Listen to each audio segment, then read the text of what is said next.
This all began to come to a head when it became very clear that Tom McHugh was going to retire. And he was making noises about that for a while, and the board was not wanting to pay a whole lot of attention to it. But it became very clear that he was going to step down at some point. And finally, he put a deadline on it and said, it's going to be December 2015. That was about 3 years before. And even then, there was some feeling on the board, well, maybe we just let it die out. Let it just sort of do it as far as we can go, and let's have a party at the end and say, wasn't it wonderful, and close the doors. Fortunately, there was enough interest on the board to say this shouldn't die. This is too good an idea. It's got too much vitality. Too much has gone into it. A lot of Tom's life is there. He was not pushing necessarily one way or the other. I mean, that's the way Tom is. Yeah. But deep down, it's his baby. And, he said, this would be a shame to lose. And the community would lose it, the town, the county, the whole thing. And in other places, people come a long way to go there, particularly Rock Hall. They come in from, Pennsylvania and other parts of Maryland. So, in any case, the board finally made the decision that they would like to see if we could keep it open. The only problem was that the model that we were working on, which is the place is in great shape. It's got no debt. It's got no mortgage. It runs in the black, but it doesn't pay the director. I mean, he gets a modest honorarium. And you're going to replace him and go out and look for somebody who's going to do it as an honorarium to put in 60, 70 hours a week. It's not going to happen. So he said, look, we either raise some money or we are going to close it. And there was a lot of concern that we didn't have the capacity to do that. And so we spent a good deal of time looking at the budget, looking at the performance of the financial side of the place. And I was involved in that along with the treasurer. And we went back and forth and finally decided that it was possible to do if we could maintain our current income and have a second source of income above that, i.e. through fundraising, that would bring in about $250,000, which in a small town with a small venue like that is a lot of money. And you could see people's sweat forming on their foreheads as soon as the idea was put out there. We figured out that we could keep it going for 5 to 6 years with an additional $250,000 with the idea that during that period of time, a new business model would have to be created that would make it sustainable. And that's quite doable if you put your mind to it. You may have to raise some more money, and you may have to charge a little more, or you may have to increase your audience or whatever. But if there's a plan where you can actually wean yourself off that and move into a sustainable budget, then it could be around. Well, you actually, use the name Mainstay forever with the idea that this was to keep it going. Obviously, it's not going to be forever with that amount of money, but it didn't close the doors. So the plan was to go into a quiet campaign first, which is the way most campaigns begin. Try to identify people who would step up and kick off the campaign so you could do it.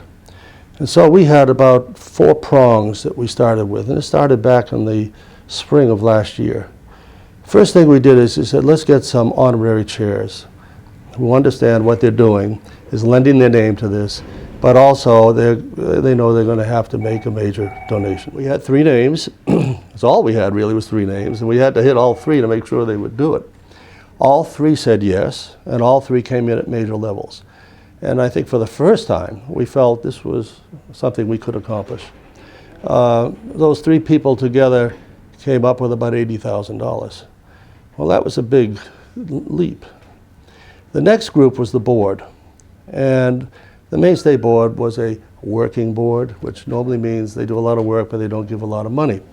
And we leaned on them. We said, look, if we're going to do this, you have to take the lead in this. And people are going to ask, what has the board done? What kind of support have you gotten from the people who are closest to it? Well, we went to each board member. It's all face-to-face, all of this. And we were quite amazed ourselves. From the board itself, we got over $100,000. Yeah, that surprised us. We found people who were stepping up with amounts of money we didn't even know they had. And it's about $105,000 came in. It's almost half of what we raised. And then the third group was what we call the Charlie Bird Society. And that is an annual gift of $1,000 or more, and there's about 30 people in that. Now, there's some overlap in here, of course, but we have some people who are in the Charlie Bird Society who were neither the major donors nor the board members, and so we went to them third, and we said, you've already been of support on an annual basis. In every case, we said to them, we need you to keep your annual gift. Don't back off from that. This is above and beyond. We cannot survive without the annual money coming in. We didn't lose a penny. Everybody understood that. So we went to the last group, and we had good success there. I don't think anybody said no to us. What we want to be able to say to candidates is that we are a viable entity for 5 to 6 years out. The money is there. We have we're a going operation. We can pretty much predict what we're going to get every year. Plus, we know we have this fund that will be tapped into to provide what's needed to take care of all those expenses. But your job coming in is to start thinking about how do we sustain it after that model. I mean, nobody can promise anybody coming in as an executive director more than 5 or 6 years anyway. You know, even if you were in a going concern, you can't necessarily do that. But it's a way of saying if you put your mind to it and you can see what's here and what the quality of what we can offer, it is something that can be attained, but just not by this model. And if you come up with a model that will consider a number of options, it means you have to give up some old ideas. Maybe you can't just charge $15 anymore. I mean, that may just not be possible.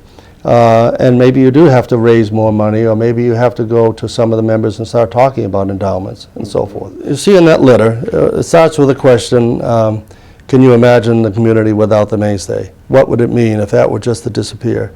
And I think that's a legitimate question. What would be lost if that were just to go into the sunset and close the doors? I think a great deal for the town and for the whole county. Would lose a very unique venue. Well,